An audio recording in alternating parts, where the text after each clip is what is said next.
168. It's 168 and 4 ELC or the. It takes care of 164. That's what the staff.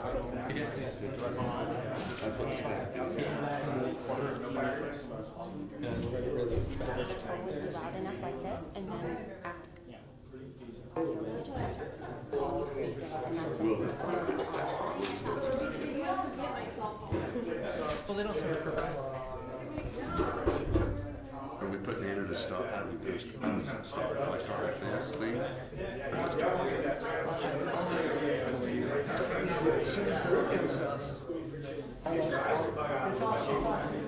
As soon as it comes out.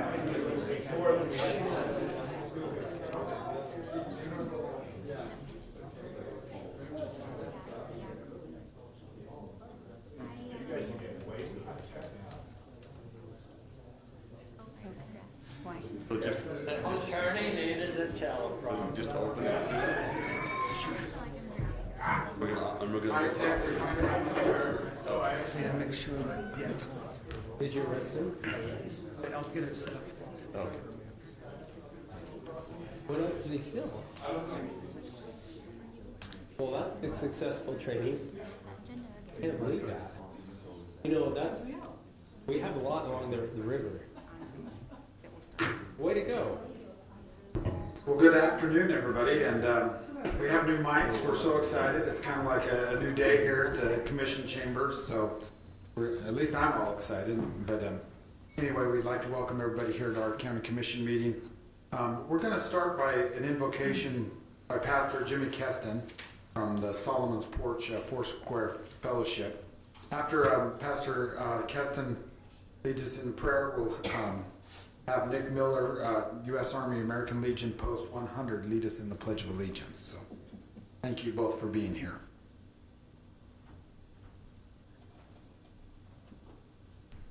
Commissioners, it's always an honor to be with you. Thank you so much. On behalf of Solomon's Porch and the Interfaith Council, of course, we want to wish you a happy Thanksgiving. And we would like to, Solomon's Porch and the Interfaith Council would like to officially extend an invitation to this year's Prayer Over the City event on New Year's Day. It'll be January 1st at noon at the Eccles Fine Arts Center on the campus of Dixie State University. And please consider this your official invitation to join the leaders of probably 15 plus faith communities, business leaders, government officials, as we bring in the new year together in prayer and a show of community unity. Let us pray.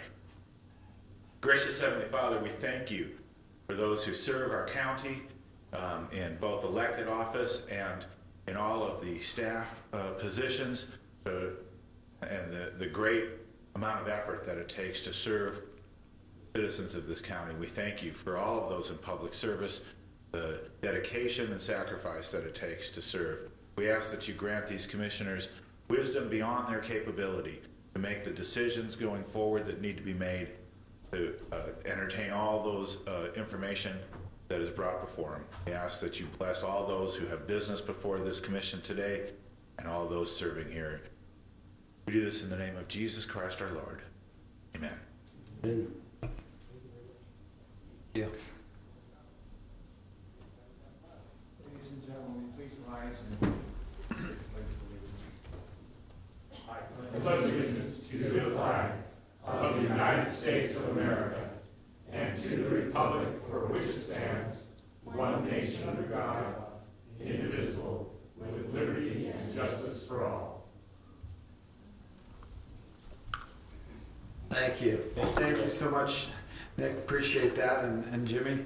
The Prayer of the City, I went to that event last year, and it is a really neat event. They have singing and they have multiple prayers, and so I'd encourage all to attend it. It really is a great Very event. impressive. Well, thank you. I say this every meeting, but I really do appreciate our veterans groups leading us in the pledge, and then our Interfaith Council being willing to have somebody here to give our invocations. So our first item on our agenda is our consent agenda. The consent agenda is a means of expediting routine matters which come before the commission for approval. The consent portion of the agenda is approved by one non-debatable motion. If any commissioner wishes to remove an item from the consent portion of the agenda, that item becomes the first order of business on the regular agenda. Mr. Chairman, I'd make a motion to approve today's consent agenda, considering consisting of items A through M on the published agenda Okay. as outlined. Second that.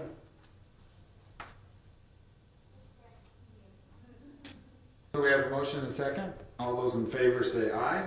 Aye. Aye, the motion passes. Our first item of agenda is a presentation about a proclamation of extended closed fire season. Adam Hyder?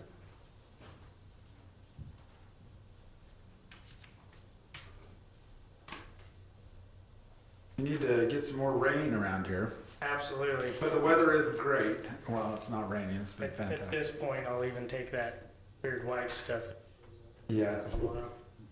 I didn't bring a big presentation. I don't think I need to explain it in too much depth to you guys, but Mike Melton, our area FMO, did ask the state forester to extend the fire season due to the fact that we haven't received any measurable amounts of moisture for quite some time. And looking at all the data that we put together for the fire danger rating system that we use throughout the fire season, is showing us creeping back up. It's on the incline, getting back into levels where we're typically at in August into September. So it is not extremely dry, but it is really dry. All the leaves have fallen, everything above 6,000 feet, all the leaves are on the ground. And we have been getting a fair amount of human-caused fires this year. And I pulled some numbers as of today for 2017. For our county, we've had 56 fires. 34 of those have been human-caused fires. That's a pretty alarming level of human-caused fires for us.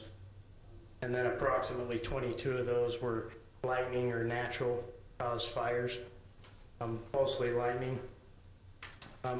We burned about 190, just over 190 acres in the county, private county lands. Approximately 30 acres in the cities on private lands, somewhere around 193 acres on state lands in Washington County. All of those acres burned on private lands were human-caused fires, every one of them.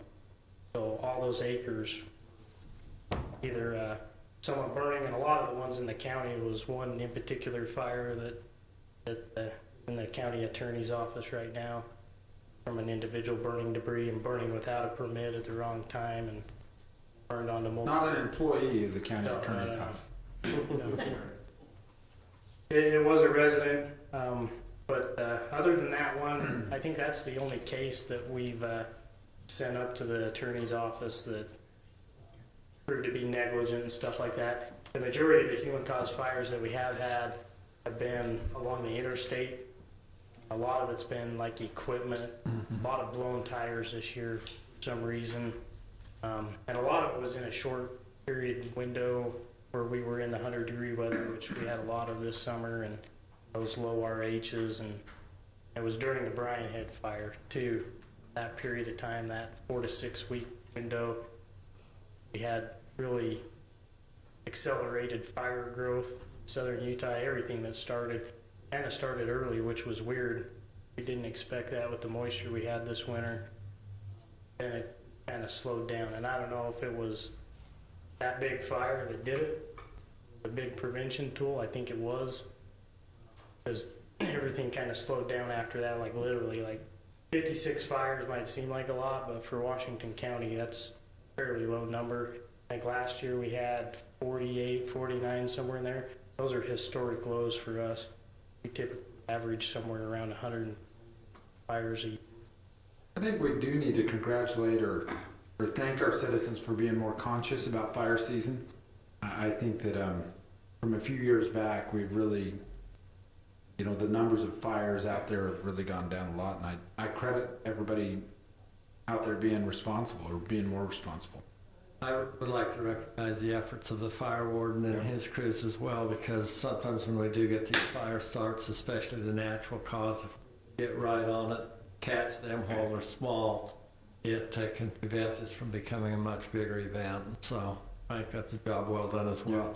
You think by the end of November then that the temperatures and humidity will have sufficiently abated the risk that we're looking at? Yeah, I believe so. Just the cooler temperatures that just started in the last couple of days, I think, has done quite a bit. And then the shorter days, they keep getting shorter too. That makes a big difference.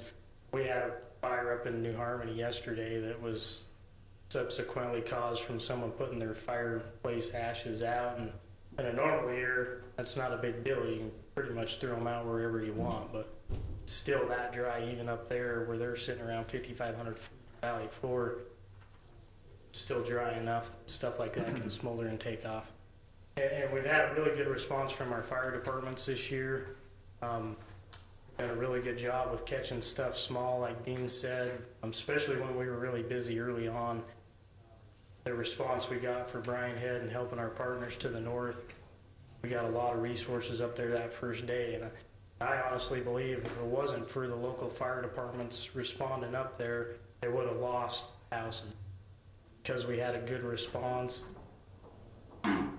Brian had been preparing for that fire for a very long time. Good things happened, houses were saved, and no firefighters. It's pretty remarkable for what went on up there. And then sending guys out and helping the national effort. I think this is the longest I can ever remember nationally where we were in a planning level 5 for so long. As you guys know, I was gone a fair amount this summer with the Type 2 team that I'm a part of. Same with Mike Milne, he was gone with his, which historically we usually don't go out that much with those teams because they only go maybe once or twice a year. But the team I was a part of, we did 3 different roles, 3 different geographical areas this year. We were sending our fire departments out. Well, I think as the Southwest area as a whole, the fire departments billed out over $1 million back reimbursable through the MOU this year. Outside of Cedar City Fire Department, the majority of those resources came out of Washington County, between Hurricane, Santa Clara, mostly. A few others sent some stuff out, and especially towards the end of the year, the thing in California, we had a really good response from sent quite a few resources out, help those guys as well. On both regular fire orders, our Washington County engine went out there to help out, and we sent big structure engines as part of the emergency bill that was a national declaration by the president and everything to send stuff out after the fact. I think things went a lot smoother. I don't know if Dean remembers, we tend to do this about every 10 years. We send a bunch of stuff to Southern California to help them. It's usually a nightmare, and we're lucky if we ever get reimbursed. They had a lot of things in order this time, so that process is a lot cleaner. And I think all the bills have already gone out, so hopefully those cities and that process a lot quicker. Oh, very good. And I have just one quick question, and we're running out of time, but normally we have an open fire season for people who live in the unincorporated area that might have small piles they need to burn that get permission to do. With this closure through the time that they would normally do that, is there any flexibility for them to do that in December, or what's their outlook? Yeah, there's always flexibility, and we have that built into our county ordinance as well. And then I'll have a conversation with the director of air quality as well to make sure that he's a part of that discussion. Something that's encouraging, they finally came to the table with our division. People are actually talking, so hopefully some of these burn issues that we've had in the past, we'll be able to fix some of those. But they've always allowed us to extend that window. Even when we have an extended fire season, just based on our conditions down here and the leaves barely falling off the trees in these lower elevations. So I'm pretty sure that won't be an issue on their end, but we have things in place to help folks out with that. Thank you. Yep. Very good. Thank you guys. Well, thank you, Adam. Appreciate that. Appreciate that a lot. So. Item 2 is a presentation on the preliminary budget of 2018 by our own Kim Haven. Do we get to use our fancy new monitor? I thought that was a teleprompter.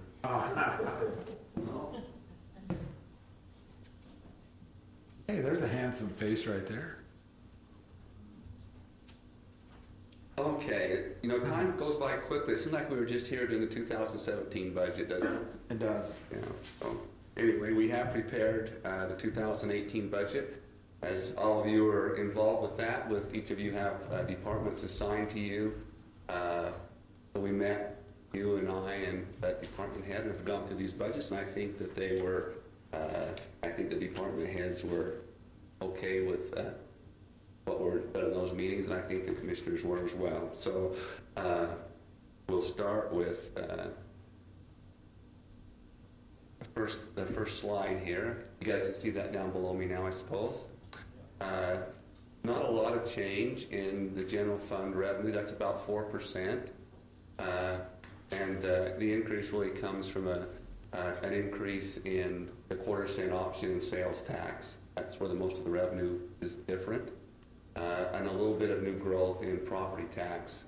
I get a question kind of regularly. It seems like there's so much new growth. How come our property tax isn't, how come that revenue isn't a lot higher? The county's portion of property tax is relatively small. And so we do get a portion of that, but we don't get too much. In general, property tax doesn't go up except for new growth.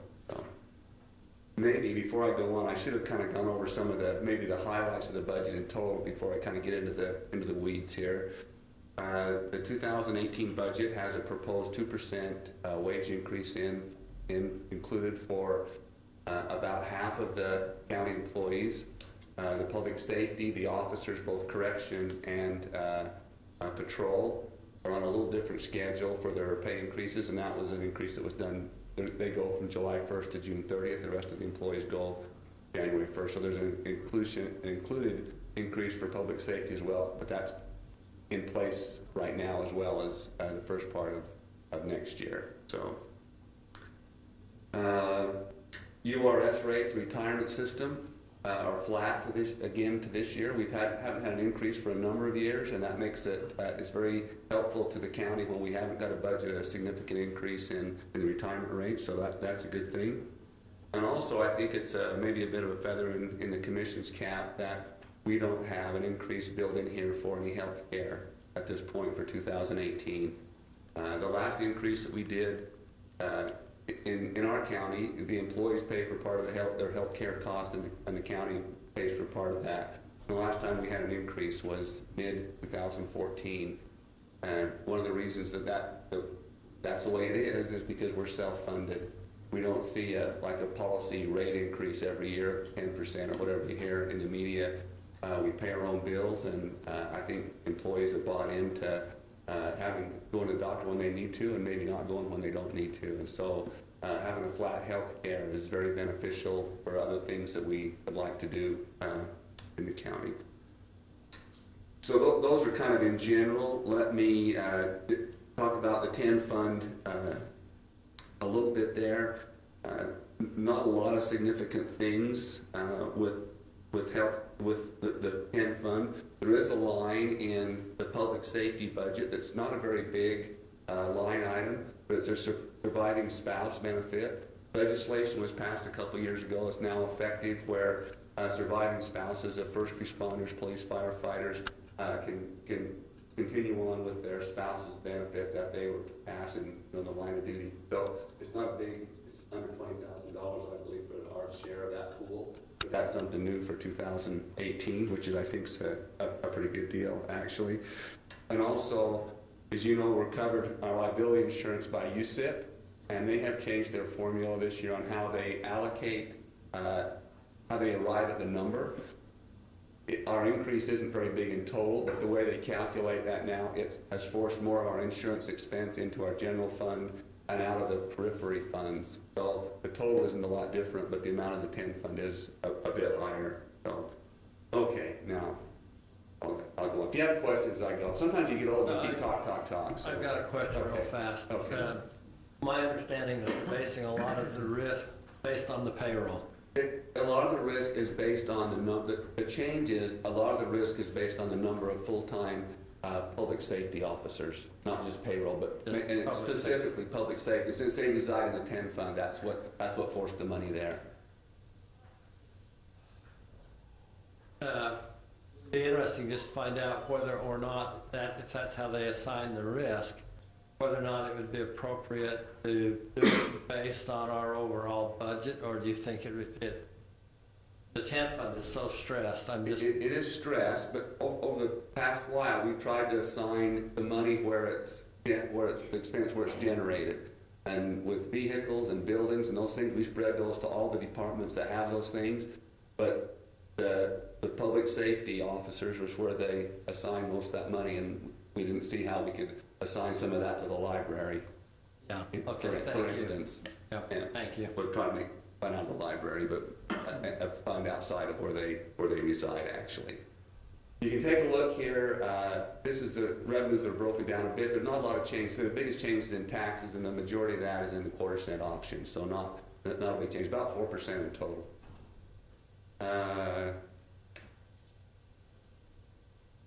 That's a breakdown of the tax. You can see down the line next to the bottom, sales and use tax is the quarter-cent option. So about $800,000 of that is projected in the quarter-cent option. These are some of the departments, most of the departments in the 10 fund. You can take a look at those. Not a lot of change in too many of these. You will note in the commission that we've decided to go down from 3 commissioners to 2 next year, so we have a significant. No, not really. A couple of people, our emergency operations staff is going to be moved from the commission budget into public safety. So we are going to stay at 3 commissioners going forward. So that's where that decrease came from, with those 2 employees moving into public safety. You also note, I always like when the clerk auditor's budget's going down, but you'll also notice a kind of an offset in the elections budget. We haven't historically reported our elections people separately from the clerk auditor's budget, but this next year we're going to, and so some of that payroll money is going to be in elections and out of the clerk auditor's side, so it's not really necessarily a decrease. Right. Do you have any questions about any of those departments? No. This is a picture of the pie. I guess Corey's still here. He is the biggest pie person here. Public safety takes 64% of the general fund expenses for good reason. The next fund is Fund 11. It's the BNC Roads.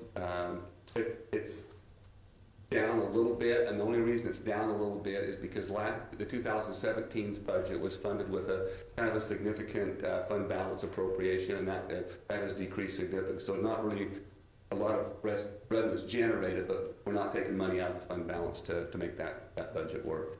One of the things we have done in the 2018 budget is we've reallocated the PILT money just a bit. So in 2018, there'll be a bit more money in the BNC Road Fund from PILT and a bit less in Municipal Services, the 12 fund, but not a change in the total. And we do anticipate similar PILT payments in 2018 as we had in 2017. That's always somewhat of a risky business, but that's what we anticipate.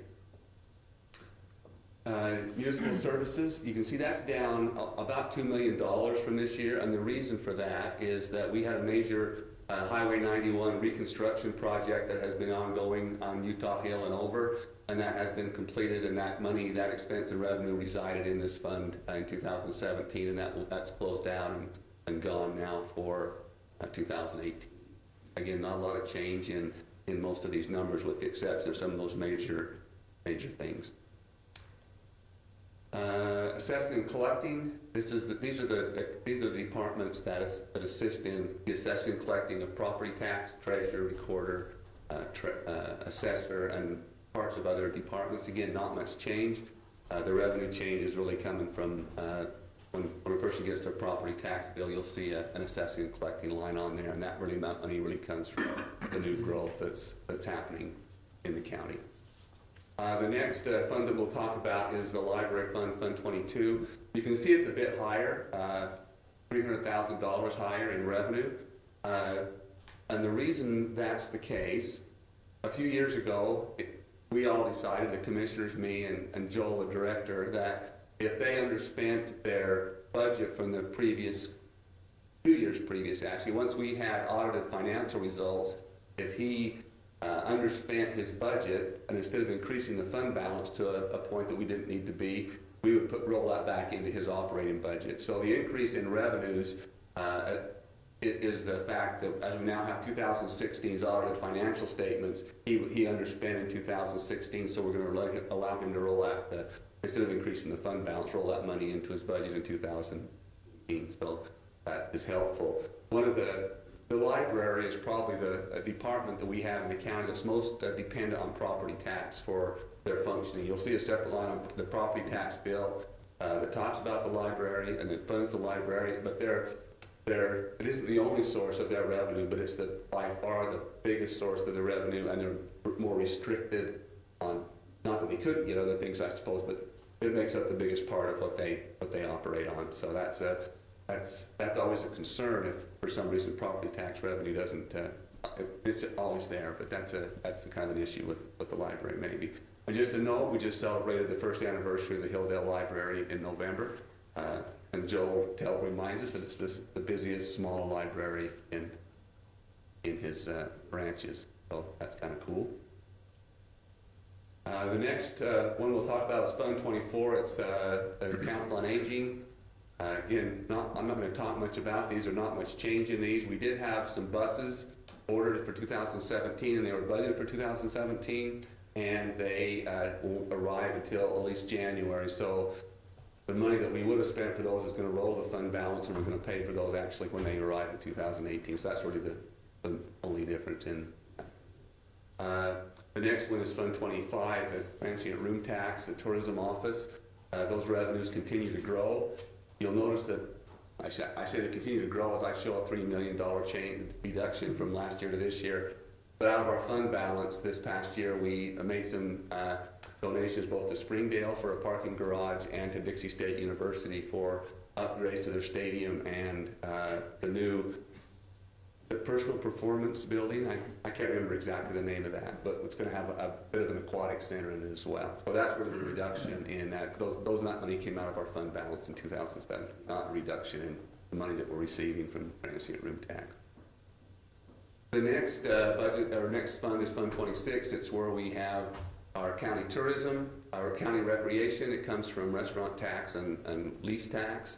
Again, we show a decrease there. We had two things that we funded out of that in 2017 that won't reoccur.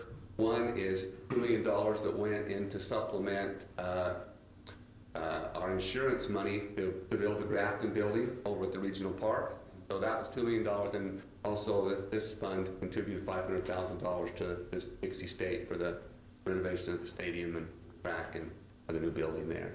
You'll see we're getting kind of a long list of kind of departments in this fund with Extension Office, the Regional Park, the County Fair, Confluence Park, Shooting Sports Park. There's a lot of different things that we're kind of funding out of that now. This is a summary of kind of the rest of the funds that make up our budget. You see there's not a lot of changes here. One of the changes that I would note is the Grant and Endowment Fund. And that includes in 2018 the JRI, CSS. What does it stand for? Court Support Services. Court Support Services. Thank you. So that's the money that we're helping fund with that from the county level, as well as grants that they're receiving to do that. And it's to help. I think you guys know more about this than I do, but it's to help maybe first-time and low-risk drug offenders to stay out of incarceration and get support and help outside of the jail system. But that has been the addition to kind of the grants and endowment system fund. Not too much else that's a change there. And the last one that I'll talk about is our Fund 33, which is debt service. And Jerry keeps getting after me a bit when he prepares this, because I typically would take all these zeros off of the chart so they wouldn't take up room. But those really represent bondings that we have paid off early, and I want you to see that and recognize that we're doing a pretty good job in paying our bonds and getting them paid off early. We had one that's paying off. You see the third line down, the one for $775,180. That was this last payment was in 2017, so that GO bond is off for 2018. You'll also notice at the bottom, though, we have a couple of new ones that we haven't had historically. One is we're kind of the pass-through for a Hurricane Valley Fire truck that they have purchased as part of the Hurricane Valley Fire SSD. And in 2019, we'll actually have their new fire station as well. And then the next to the bottom line, the MBA is helping sponsor one of the buildings at the Dixie Applied Technology College. Those are different. They don't require taxpayer money. That's kind of a lease revenue bond from the state. So that's kind of what I have.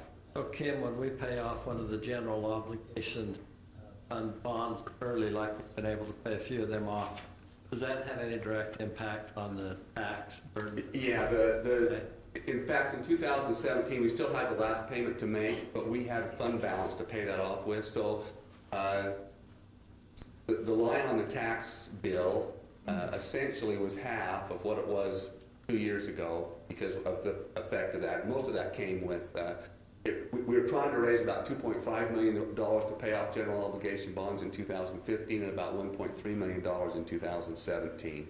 So the general obligation bonds obviously are ones that the taxpayers have agreed to kind of put their property tax on the line for. And we're, I think, doing our best to get those down, so that shows a direct influence on what they have to pay to cover that. Thanks. Very good, Kim. Appreciate it. And I like Jared leaving those zeros on. It's kind of like little, I like, he cusses me, but I like that. it's like little trophies, you know? Smaller and smaller. Exactly. So, very much appreciate that. And when will we'll have a public hearing and the budget will come back before us in December, right? Yeah, so this kind of opens up a period when people can review the budget, take a look at it if they're interested in that. And then the second commission meeting in December, we will have I think you open that for a public hearing and then approve a final budget. We will have some changes between now and then. Things will come up that we have either discovered or come across or people have noticed we need to change some things. And so there will be some changes. And historically, we would also open the 2017 budget at that time and take care of any things that have cropped up since we did this last year at this time to make 2017's work the way it should. Very good. Thanks, Kim. Appreciate you. Item 3, emergency Don't service we need report. to approve the preliminary budget? I don't believe, I think we do. do we have to approve the preliminary budget, or I thought it was just presented? I thought maybe that you approved that. We've always voted on it. okay. I think you might We've always voted on Well, it. let's So just approve it, just to be case, yeah. Yeah. I would make a motion to approve the 2018 preliminary budget as presented by Clerk Auditor Kim Hafen. And I'll second that. We have a motion and a second. All those in favor say aye. Aye. Aye, the motion passes. Item 3, our emergency service report from our county sheriff, Corey Pulsifer. It's good to see you, Sheriff. It's actually good to be here. The guys are out having a lot of fun, staying pretty busy. I like to look up there and see that last payment on the jail is going to be done this year, so that thing will be paid off. Been looking forward to that for 20 years. Yes. So with our search and rescue group, I don't know what I'd do without these guys. Since the last report, we've got 13 additional, actually 14, because Daryl didn't put the one from last night on. But 14 additional calls brings our year-to-date total to 93.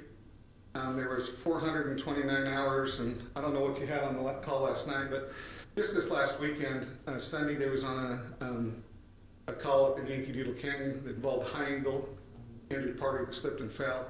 We had another one yesterday in Snows Canyon. We had another vehicle accident. We actually had to use search and rescue with the high angle team to get the victim out of the vehicle up to medical to get them transported before they could even get going on with dealing with the rest of the accident scene.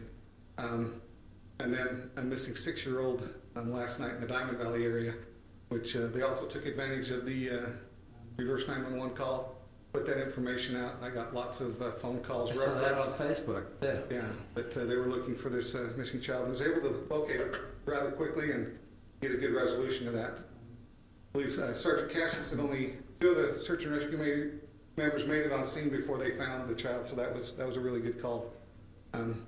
They don't complain too much when they get that disregard or cancel page that goes out.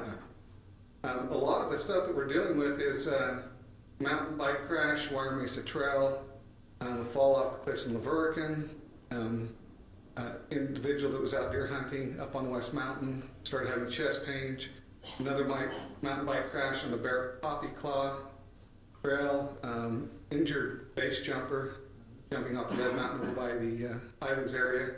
Didn't get the right angle and bounced several times off the sidewall, but very minor injuries. Was able to put weight on this leg, but couldn't walk himself out. So how does that base jumping work? You just jump off a cliff without a parachute? With a parachute. Oh, you do have a parachute. We'll go try it next week. Well, this guy didn't have very good luck on us. Well, he didn't follow the instructions from the other guys that is with, that have been doing Okay. this successfully for quite some time. Most people don't go to this area because the amount of time it takes to hike up into that area to be able to enjoy that few-minute jump, not something you can drive a vehicle to. Going out there with a pack. With a pack, yeah. So then we have another injured hiker on the Wire Mesa Trail, lost mountain biker on Gooseberry. We assisted with a triathlon, Bulk Creek Triathlon. That one was quite extensive. 106 participants. Search and rescue ended up pulling 6 people from the water due to exhaustion, hypothermia, and was able to have the people on scene to treat them without having to do transports. We assisted Arizona on some stranded hikers that were climbing, got ledged up down in the gorge. Another hiker over by the Babylon Arch. The fall in Yankee Doodle Canyon, vehicle accident I just talked about, and then the fall off the island in the sky. So a lot of these are involving our specialized teams with the ropes and the equipment. And I just want to throw a plug out there to a lot of our supporters that have with the Finley group and the Rotary groups and stuff that have helped us purchase some of this equipment. That Vortec, a tripod system that they use for their high angle to protect the ropes and equipment, the individuals as we're going over cliffs and stuff, has been utilized an awful lot the last little while. We just couldn't do it without their support. No way. Yeah. Make sure you tell them how much we appreciate what they do. Thank you, Sheriff, for everything you do. Search and rescue. Appreciate it. Item 4, consideration of purchase requests. Ray, our new Mark. Okay. So the first one is for advertising for tourism, and that is for $80,000. And that is a budgeted item. And then the second one is for a St. George Bike Share sponsorship for tourism, and that's for $18,000.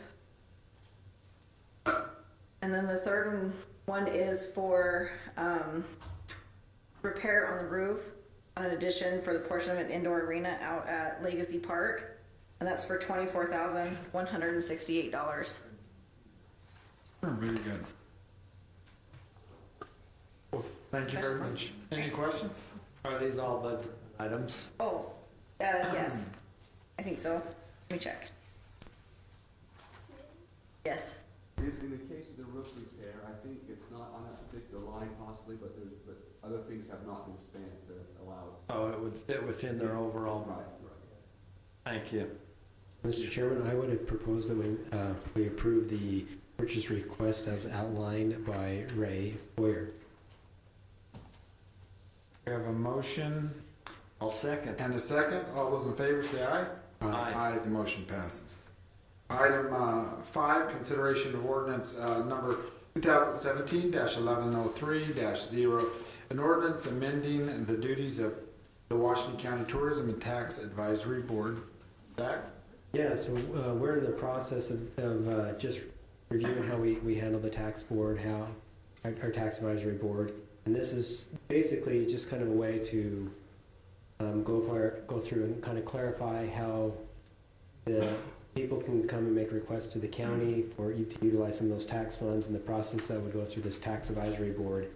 It includes that when municipalities come through, and so in my mind, this is just clarifying some of the practices that we've been doing a little bit, and also clarifying it for other people to look at, and also helping the tax advisory board for tourism kind of understand their purpose and how they function. It also brings us in line with state code as well. That's my understanding. Well, we've always been following. Probably following. Yeah. Following state code. Okay, very But good. this just kind of clarifies when a project specifically is being proposed by someone, how we send that through the board. Very good. Any discussion? Second that motion, if that was Yeah, that was a motion motion. in favor of. We have a motion and a second. All those in favor say aye. Aye. The motion passes. Item 6, consideration of ordinance 2017-1104-0, an ordinance amending the fees for services for Washington County Attorney's Office. Eric Clark? Commissioners, this is a pretty minor deal. We realized that our fees were outdated. We had like set tapes that we prepare for people on our fee schedule, and they didn't have some of the electronic, whether it be on a USB. You mean we're not using the cassette tapes anymore? Yeah. Man, that's depressing. So this just updates that, and we just have an electronic media classification now on our fee schedule. Okay. Reasonable. Yeah. I'd make a motion in support of ordinance number 2017-11-0, fees for the services for the Washington County Attorney's Office. I'll second that. We have a motion and a second. All those in favor say aye. Aye. The motion passes. Item 7 is consideration of ordinance 2017-1105-0, an ordinance amending campaign finance disclosure requirements in Washington County Code. Kim Hafen? Susan? I can speak to this, Commissioners. Work with the attorney's office on Oh, okay, very good. So this was something that our elections clerk kind of brought to us a while ago. We've gotten several questions on county's campaign finance reporting has been in line with state statute, but not necessarily mirror state statute. And so while everything's been reported, there's been some minor differences. And this is a cleanup that goes through and just makes sure that we're on the same page, so that a candidate running for a state legislative office will have the same campaign finance requirements as someone running for county commissioner or other elected. Very good. Pretty straightforward stuff. I like when our code and the state code matches. Yeah, it's always This works good. better. So I'll go ahead and make a motion to approve ordinance number 2017-1105, an ordinance amending the campaign finance disclosure requirements in the Washington County Code. I'll second. We have a motion and a second. All those in favor say aye. Aye. The motion passes. Item 7, consideration of, or not 7, we're on to 8. Consideration of resolution R-2017-2253, a resolution approving the amended project plan for the Hoodoos at Red Cliffs Vacation Villas located north of Harrisburg and south of Leeds in planned development E zone. Scott, Commissioners, you may remember several months ago that the county commission reviewed the project plan and approved the PD zone for the Hoodoos vacation rentals. They have since that approval, they're adding more property to the project, so they're wanting to add approximately 6 acres to the project. And, sorry, not 6, it's 4 acres to the 4.6 acres to the project. And so to be able to add that, they needed to come in and amend the project plan and also amend the PD zone. And so this item number 8 is a resolution granting approval of the project plan. And then once that is approved, then item number 9 on the agenda is the ordinance approving the amended PD zone to include all those changes. Mr. Chairman, I've had a chance to visit with Scott and look at this project, and I do not feel that the 4.6 acre addition would adversely impact the planned development, so I would make a motion in support of the resolution R-2017-2253, a resolution approving the amended project plan for the Hoodoos at Red Cliffs Vacation Villas located north of Harrisburg and south of Leeds in a planned development zone. Second the motion. we have a motion and a second. All those in favor say aye. Aye. The motion passes. Item 9, consideration of ordinance number 2017-1106-0, an ordinance amending and extending the PD planned development zone for the Hoodoos at Red Cliffs Vacation Villa project to include the adjacent parcel not previously included in the PD zone approved, rezoning for certain portions of Washington County. Just quickly on that, so this just goes along with item number 8.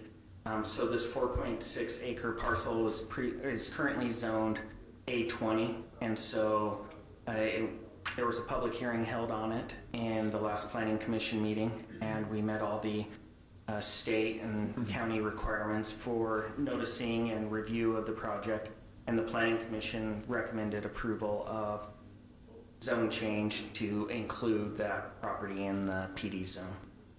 Steve's brain that they're adding, but I agree with it. Yes. Yeah, there will be some hillside ordinance, stuff that will need to be reviewed with our hillside ordinance, but we'll handle that at site plan. Very good. So I'll make the motion that we approve ordinance number 2017-1106, ordinance amending and extending the PD zoning for the Hoodoos at Red Cliffs Vacation Villas project to include an adjacent parcel not previously included. I'll second. We have a motion and a second. All those in favor, say aye. Aye. Motion passes. I am interested in the architecture once they get this project Like going. the Flintstones are moving in. Yeah, no kidding. It'll be kind of fun, so. Item 10, consideration of ordinance 2017-1107-0, an ordinance rezoning a certain portion of Washington County and Pine Valley from A20 Ag 20 agriculture 20 acre minimum lot size to zone to A5 agriculture 5 acre minimum lot size zone hereafter fully described in this ordinance. Okay, so the Planning Commission held the required public hearing in the October Planning Commission meeting regarding this zone change. It was reviewed again by the Planning Commission at last week's meeting. There are two parcels or lots that are part of the Pine Valley Meadows subdivision. They're both approximately 6.5 acres in size. The zoning for those parcels is currently A20, and so those parcels don't meet the minimum lot size requirement of the zone. It's been the county's policy to try to bring lots into compliance with zoning requirements when opportunity presents itself, and the applicants have submitted a zone change request to rezone the property from A20 to A5, and that would allow those lots to meet the minimum lot size requirement of the zones. The Planning Commission reviewed it and they recommended approval, and I can go through their findings if you'd like, but it is presented in the ordinances before you. Mr. Chairman, I've had a chance to actually look at findings that we asked the Planning Commission to buttress those up a little bit, and I made that request in the previous meeting. I'm satisfied with those changes, and I would make a motion to approve ordinance 2017-1107-0, an ordinance rezoning a certain portion of Washington County and Pine Valley from A20 to the zone A5, hereinafter fully described in this ordinance. I'll second it. We have a motion and a second, and all those in favor say aye. Aye. The motion passes. Next item, 11, consideration of ordinance number 2017-1108-0, an ordinance amending the definition of animal size found in the definition chapter of Title 10 of the Washington County Code. Okay, so the way that it has been in the county is we have different residential zones. We have residential estate and residential agricultural, and over time the differences have really come hard to tell the difference between.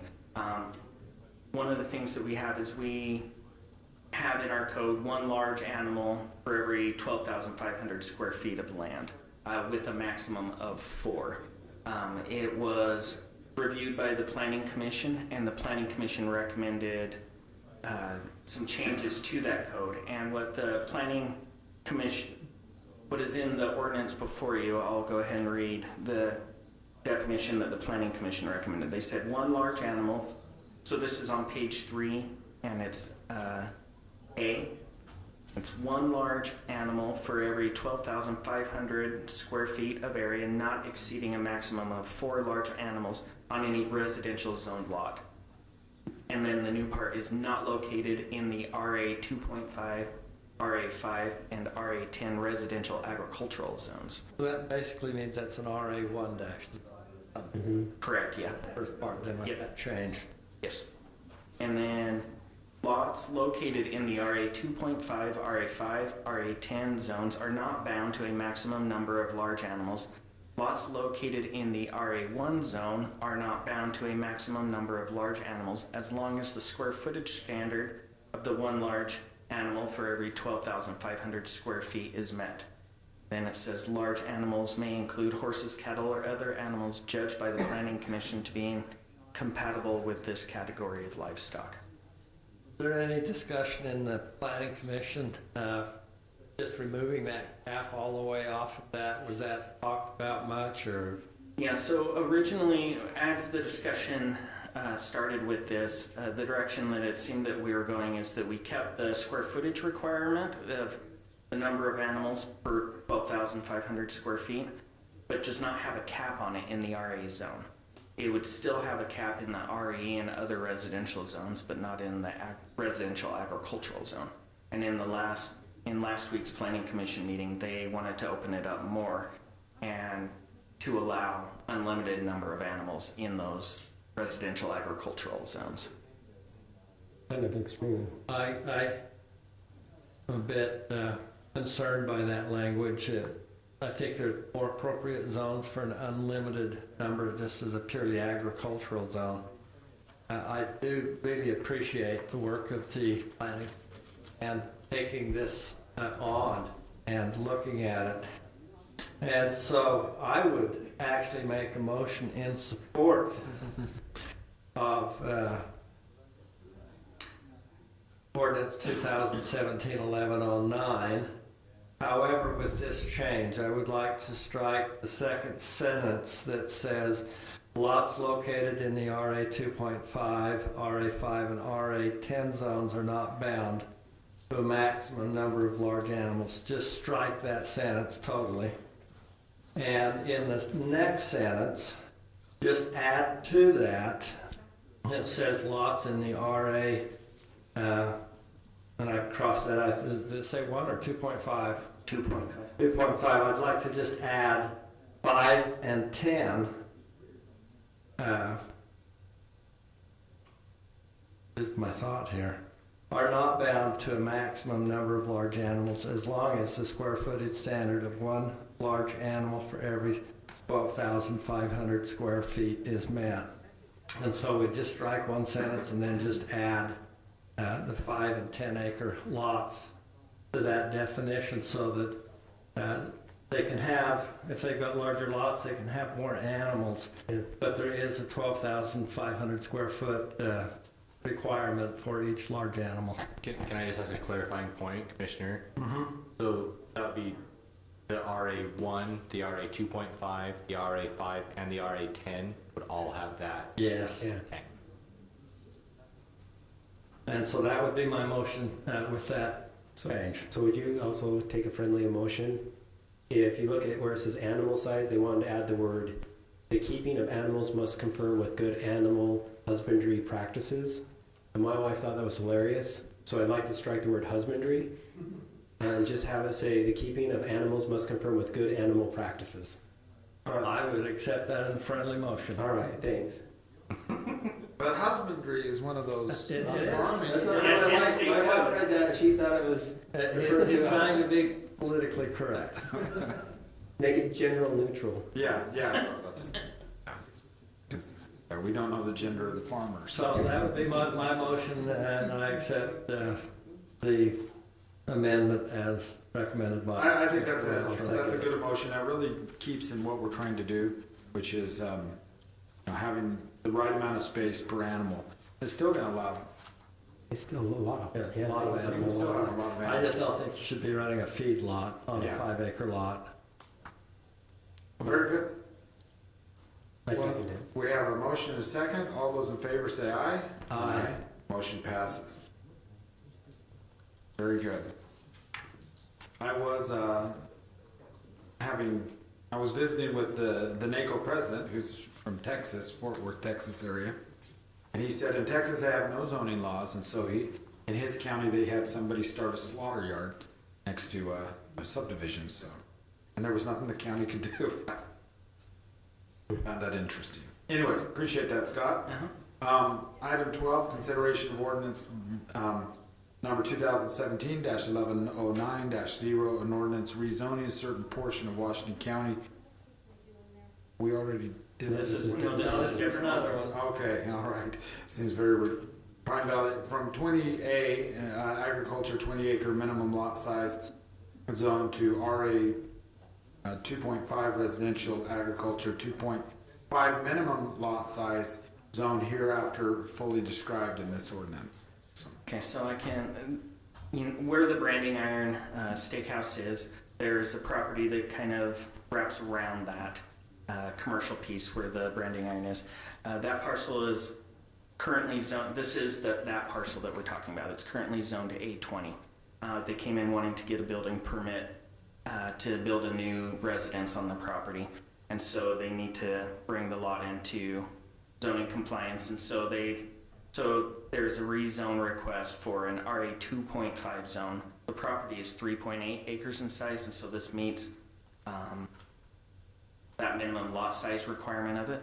This was reviewed by the Planning Commission in last week's meeting, and they unanimously recommended approval of it, subject to the findings that are listed in the ordinance, and I can read through those if you would like. But it has been properly noticed and the public hearing was held.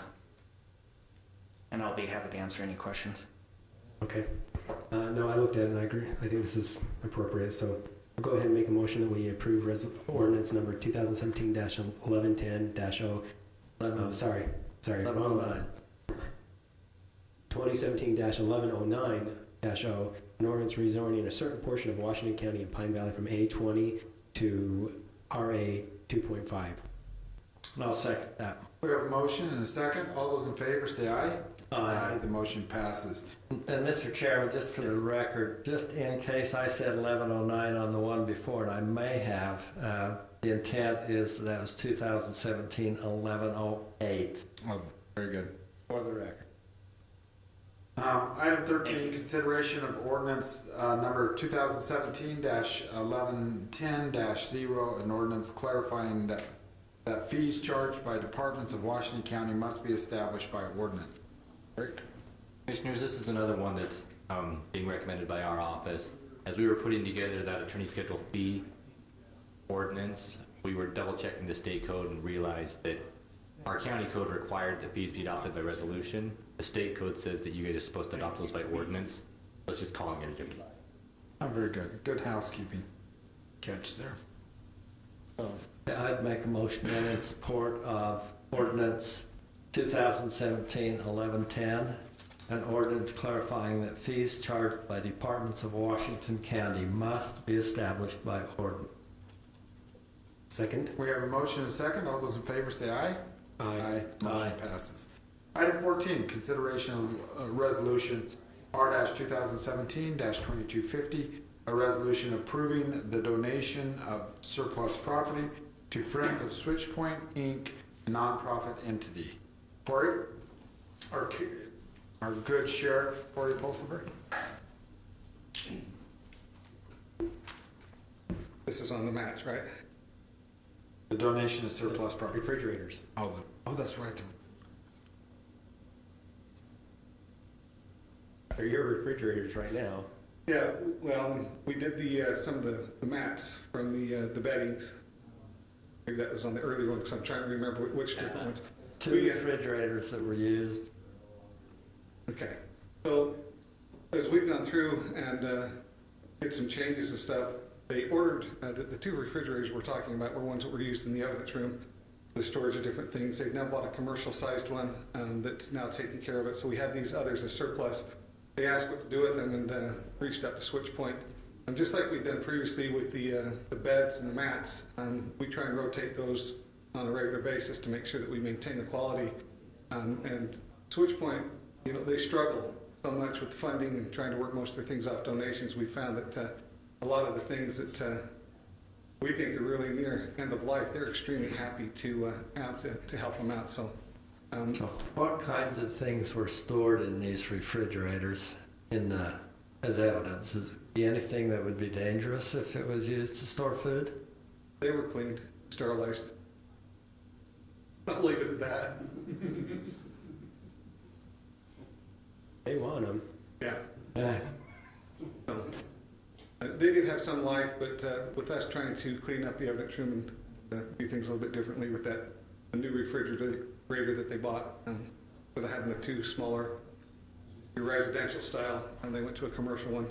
It worked better for our purposes, and so we had these as extras.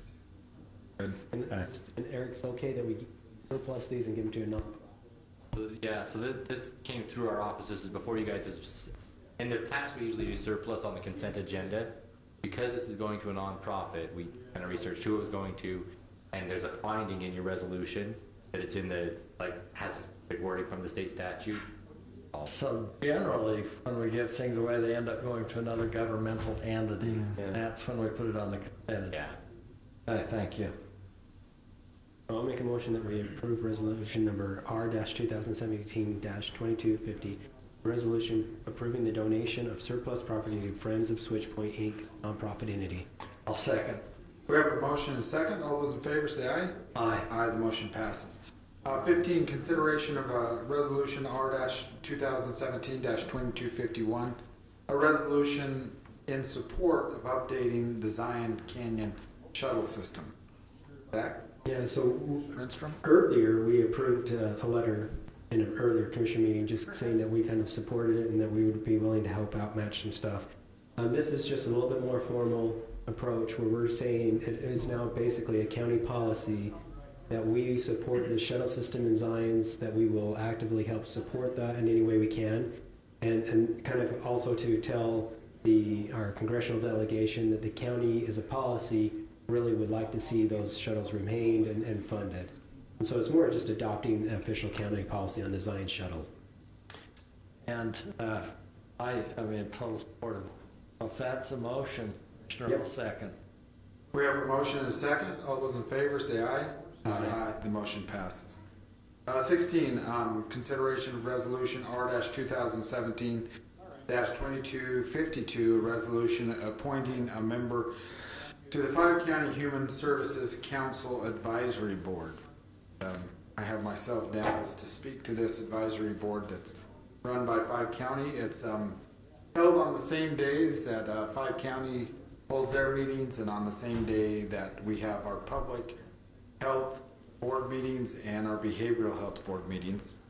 Since I will be the commissioner closest to the location of this meeting, I will take the bullet for the other two of you and attend this meeting. Well, I think we have to make a motion to appoint somebody. Commissioner Renstrom, do you have any Is this difficulty with? I read it, and this person's supposed to be a good moral character. Well, that's a shoe-in then. Yeah. So, Well, I will tell you, out of all the meetings I attend, this is one of the least exciting, but it is very important. It is. And thank you for doing that. Oh, I am on television. So I make a motion in support of 2017-2252, a resolution appointing Victor Iverson to the 5-County Human Services Council Advisory Board. And I'll second that. We have a motion and a second. All those in favor say aye. Aye. Looks like I'm outvoted, so aye. So, 17, consideration of resolution R-2017-2254, a resolution approving an agreement with St. George City to support Washington County and hosting the Tour of Utah. Kevin Lewis. Thank you. Yeah, so this is something we've been working on with St. George City. Their city council has informally adopted it in a work meeting, and the interlocal agreement has been put forth to them. We didn't get it back in time tonight from their offices, and so we probably need to finalize this maybe in the December 5th meeting, but at least at this point, I think, Eric, maybe you can speak to this. Things are pretty well in hand. If there are no major changes to the interlocal agreement, I think we could probably move forward with it. So, commissioners, Kevin's up against some deadlines on this one, and the overall concepts are pretty nailed down. St. George City Council has agreed to those. We're going to bounce indemnity language and a few terms back and forth at the St. George City Attorney's Office. If you guys, I'd be fine with you guys approving this subject to that final attorney review. That will make sure that as soon as they sign off on it, then Kevin can move forward. If you'd rather, you can wait for the December 5th meeting also. I'm comfortable with that. I think I'm comfortable with that process. So. I guess I'll go ahead and make a motion to approve resolution number R-2017-22, a resolution approving an agreement with St. George City to support Washington County in hosting the Tour of Utah with contingency of the Attorney's Office making a final approval of the agreement. I'll second. We have a motion and a second. All those in favor say aye. Aye. The motion passes. Thank you. Consideration, item 18 is consideration of resolution R-2017-2255, a resolution appointing a member to the Washington County Tourism Tax Advisory Board. So I can talk to this. So Mr. Renstrom? before when we expanded the tourism board to include 7 individuals now, and so we needed to add 1 individual. And so I nominated Kevin Smith. He is the CEO of TUCON, very familiar with tourism, very familiar with marketing, and I think that would just develop a good relationship with TUCON too. And so I make a recommendation that we, I guess I can even make an emotion that we approve this resolution to appoint Kevin Smith to the Washington County Tourism Board, Tourism Tax Advisory Board, with the term to expire on December 31st, 2020. I'll second that. We have a motion and a second. All those in favor say aye. Aye. The motion passes. Thank you.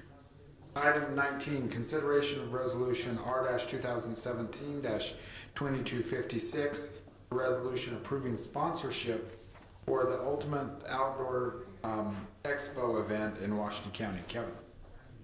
So this is a group that they've held a couple of these expos in the county at the Dixie Center. They're held over between Christmas and New Year's week, which is a really good time for us for the convention center and for tourism traffic. They had requested $8,000 in their application for co-funding. The board reviewed the marketing expenses that they had and the number of participants that come from out of town, and basically recommended half of that be given in support of that, so $4,000 to support What is that. your advisory board? What's that? The advisory board, yeah, the sports commission.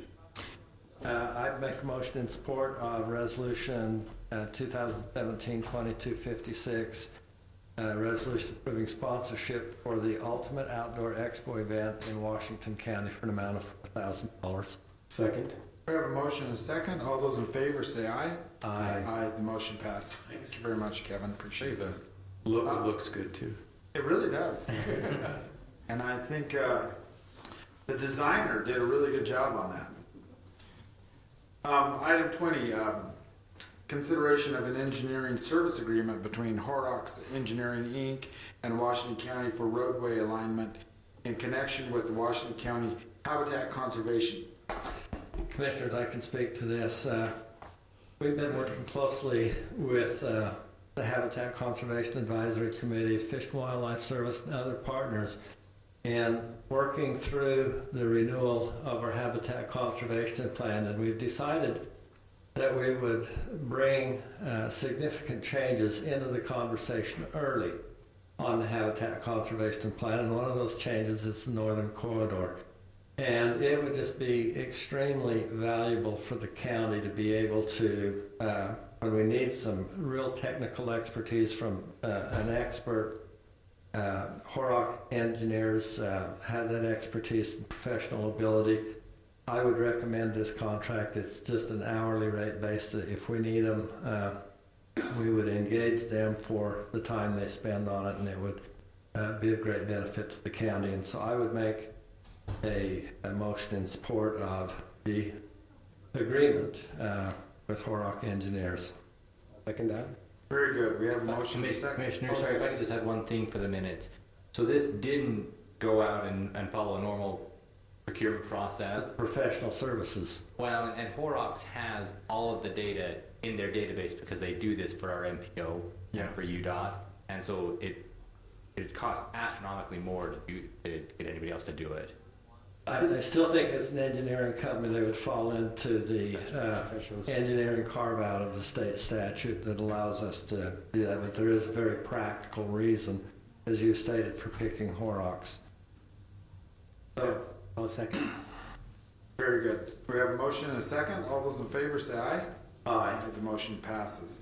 Mr. Chairman, before we hit the end of the end, and I know that we're doing this way too fast, so I'm trying to drag it out a little bit. No. In the consent agenda, We have I'd councilman. like to- Oh, we have the St. George City Councilman here. We were trying to show off on Yeah. how efficient we were. I'd like to reopen the consent agenda. I erred a little bit and included item L.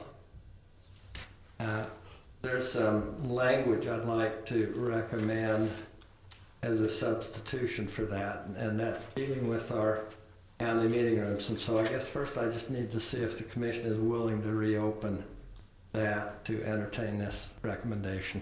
I would agree with that. So we have a motion and a second to reopen the consent agenda. All those in favor say aye. Aye. That motion passes. We've reopened the consent agenda to Okay, I would like, item L. for the policy on the use of county meeting rooms for non-county sponsored meetings, to, for the commission to consider this language. County meeting rooms, other than public meeting rooms in libraries, may be used for non-county sponsored events when required by law.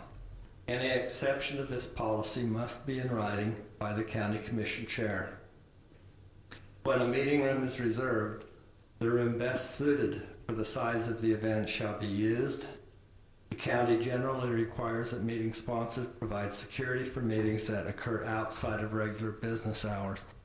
And I'd just like to bring this forward for consideration because we've had a very open policy. Very open. We have a contract where our county offices are being cleaned right after 5 o'clock, and so we have all of our doors open, and the employees are gone, and so people are coming and going, and they don't always know where they're supposed to go, and so they could go into the treasurer's office or in other places. And I just think this would enhance our ability to control the building and its security, and when exceptions are warranted, the chair can make those exceptions and make sure that the appropriate security provisions are made. And so that would be my motion for item L. Just repeat it. Or do you have it now? Everything sounded good. Would you go okay just by saying a policy must be, exception to this policy must be in writing by a county commissioner instead of just the chair? So any commissioner could. Okay, that would be my only change. I don't know, I like how it simplifies it and just says follow Utah state law. I think that kind of makes sense because we trade the chairmanship and. Well, and a lot of times somebody's out of town and.